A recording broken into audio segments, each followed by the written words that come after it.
그래서 오늘이 170회치고요. 경험 설계자. 원제는 리딩 더 커스터머 익스피리언스입니다. 그래서 뭐 큰 차이는 없지만 한국적인 요즘 설계자 시리즈가 원체 유명하다 보니까 그런 걸 반영되지 않았나 하는 생각이 합니다. 저자는 브랜드 클리브랜드인데 이 책이 좀 특성들이 반영된 것 같아요. 저자는 특히 이제 이 고객센터에 특화된 서비스들을 강의하고 코칭하고 컨설팅하는 전문 그런 컨설턴트고 저자입니다. 그래서 거기서 출발해서 지금 이번에 발행된 이 책 같은 경우는 그런 어떤 고객센터에만 한정된 게 아니라 기업 전체의 어떤 고객 경험 설계로 확장된 것들이 하나의 특징이고요. 제가 이 책을 선택하면서 똑같은 지금 제가 집에 지금 이제 경험 설계와 관련해 가지고 고객 경험과 관련된 책을 지금 이것 말고도 한 6권 정도 더 갖고 있어요. 그래서 고객 경험 좋은데 근데 구체적으로 기업에서 그러면 어쩌라고라는 질문 저수로도 갖고 있었거든요.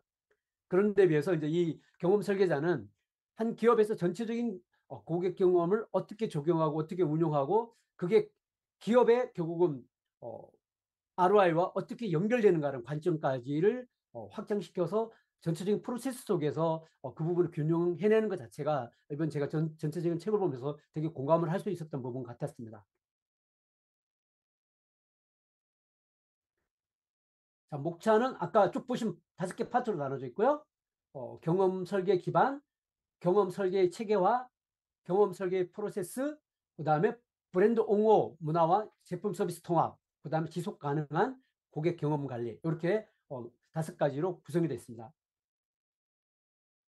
첫 번째는 어, 첫 번째 파트의 차별화의 시작과 고객 경험입니다.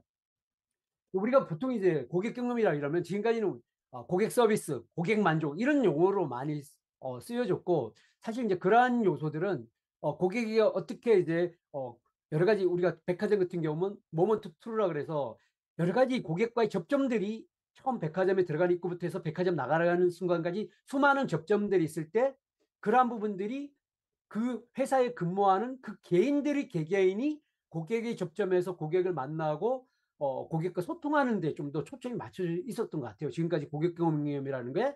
하지만 이런 부분들이 좀 더 이제 조직 전체적인 차원에서의 어떤 프로세스와 어떤 회사의 비전과 또 경영자의 마인드와 그 회사가 그것을 어떻게 체화시키냐는 문제로, 이 전체적인 문제로 확장시키고 또 체계화시킨 것 자체가 이 책의 가장 큰 특징이라 볼 수 있을 것 같아요. 그래서 고객 경험은 제품 서비스 프로세스에 걸친 종합적인 인상이라고 이야기를 하고 있습니다. 그래서 한 번의 어떤 접점 경험에서도 브랜드 평가에 영향을 미친다라고 이야기를 하고 있고요. 전체 고객 중에 불만족을 표현하는 고객이 4 내지 5%밖에 안 된다고 이야기를 합니다. 대부분 나머지 침묵 속에서 이탈하기 때문에 이들의 목소리를 경청하는 것 자체가 생각보다 중요하다고 이야기를 합니다. 그 다음에 이제 설문조사에 많이 의존하는 경향이 크고요. 그 다음에 이런 고객 경험은 내부 프로세스 혁신과 마케팅 효과까지 파급 효과가 있다고 이야기를 합니다. 그래서 이거를 단기적인 프로젝트, 뭐 고객 만족, 고객 행복 이런 어떤 캠페인 같은 형태로 접근해서는 안 되고 지속적인 전략으로 하는 게 필요하다고 이야기를 하고 있습니다. 그래서 10건의 불만이 생긴다는 것은 다른 의미로 본다면은 40에서 200건 정도의 고객의 이탈이 신호일 수 있다라는 거에 관점을 두는 게 중요하다고 봅니다. 그래서 이러한 관점으로서 이런 고객 경험들을 관리하는 것과 관리하지 않는 것이 기업 전체의 ROI에 어떻게 영향을 미치는가가 5장에서 나오는 데 하나의 핵심적 요소라고 보는 겁니다. 두 번째 주요 권장사항, 고객 경험의 핵심 개념을 정리하는 게 필요하다고 이야기를 하고 있고요. 이거는 특정한 고객의 접점에 있는 부서만의 한정된 문제는 아니라고 이야기를 하고 있습니다. 그래서 모든 부서의 인식이 공유되는 것 자체가 필요하다고 이야기하고 있습니다. 그 다음에 이런 어떤 프레임워크의 어떤 경험 설계가 필요하다고 이야기하고요. 그런 경험 설계 기반이 뭐냐?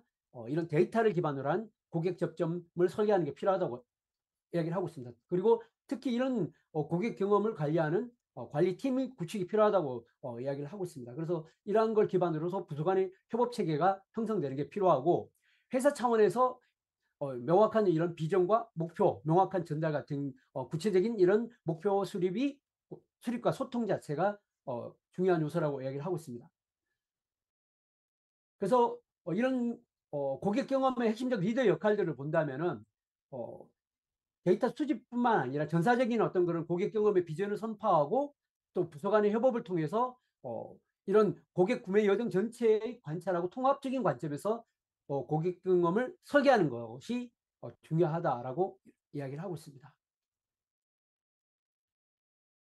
그래서 1대 20 법칙이라고 이야기하는데, 예를 들어서 고객 불만 건이 10건이라면은 앞에서도 얘기했지만 40에서 200명 정도의 이탈 위험이 있다는 걸 인식하는 게 중요하고, 그래서 보이지 않는 고객의 어떤 그런 경험들, 그래서 매장, 온라인, SNS, 콜센터 등 이런 걸 통합적 관점에서 바라봐야 된다고 이야기를 하고 있습니다. 그래서 전사적인 어떤 고객 경험을 공유하고 또 정료화시키는 게 필요하다고 이야기를 하고 있고요. 또 분기별로 또는 과제 신청하고 실행하는 게 필요하다고 이야기를 하고 있습니다. 그래서 뭐 리치 칼튼 홀때 같은 경우에는 모든 직원에게 이런 고객 문제 해결을 위한 자율적으로 이게 권한을 부여하는 것들인데요. 자율적으로 $2,000까지 사용할 수 있는 권한을 부여한다라고 이야기를 하고 있습니다. 그래서 이 정책으로 직원들은 즉시 어떤 고객 불만을 해결하고 그다음에 특별한 경험을 제공할 수 있도록 하는 그런 요소로 리치 칼튼에서는 적용하고 있다고 이야기합니다. 고객 경험에서 여기서 가장 또 중요하게 이야기하는 게 뭐냐면 직원의 몰입입니다. 결국은 고객 경험이라는 부분이 고객 한 개인들이 어떤 그런 서비스 정신 또는 서비스의 어떤 자세 이런 모습보다 더 중요한 게 전사적 측면에서 이런 어떤 고객들이 자발적으로 이런 어떤 그 서비스 정신과 고객 경험을 제공하기 위한 활동들을 하기 위해서는 무엇보다 고객 이런 몰입 같은 환경들이 기업 차원에서 마련되는 게 중요하다고 이야기를 하고 있습니다. 그래서 몰입한 직원은 자발적 헌신과 고객 중심적 사고를 가지게 되고 이런 모습들이 조직 변화에 선도적인 역할들을 한다라고 이야기를 하고 있습니다. 그래서 이렇게 하기 위해서는 직원의 성장, 코칭, 또 인정 체계가 이런 핵심 기반으로 마련되는 것들이 필요하다고 이야기를 하고 있습니다. 그래서 이런 부분에서 고객 경험의 리더십은 하나의 조직 문화의 중심이 되는 것이 중요하고 직원들이 고객 중심적 가치를 내재화하고 실천할 때 이렇게 자연스러운 어떤 고객 경험을 제공할 수 있다라고 이야기를 하고 있습니다. 그래서 권장사항 실무 포인트로 본다면은 여기 포인트를 먼저 보면 직원의 주인의식이나 목적의식을 갖지 못하면 결국 고객 경험 자체의 어떤 개선이 불가능하다는 이야기를 하고 있고요. 그래서 먼저 직원들의 몰입과 소속감, 브랜드 경험의 일관성과 품질을 결정한다라고 이야기를 하고 있습니다. 그래서 이런 어떤 직원들이 솔선수범과 또 이런 이야기 구조를 만들어내는 것이 중요한 요소라고 이야기를 합니다. 그래서 뭐 이런 디즈니랜드 같은 예를 들어서도 명확한 행위 지침을 어떤 품질 표준으로 가지고 있다라는 부분이고, 그 다음에 고객 접점별로 구체적인 행동 지침에 대한 것을 매뉴얼로 만들고 있다라고 이야기합니다.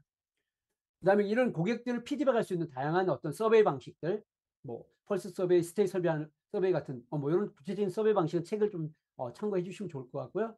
그래서 현장 지원과 유기적인 대화 문화를 실시간으로 개선점을 만드는 게 중요하다고 이야기를 합니다.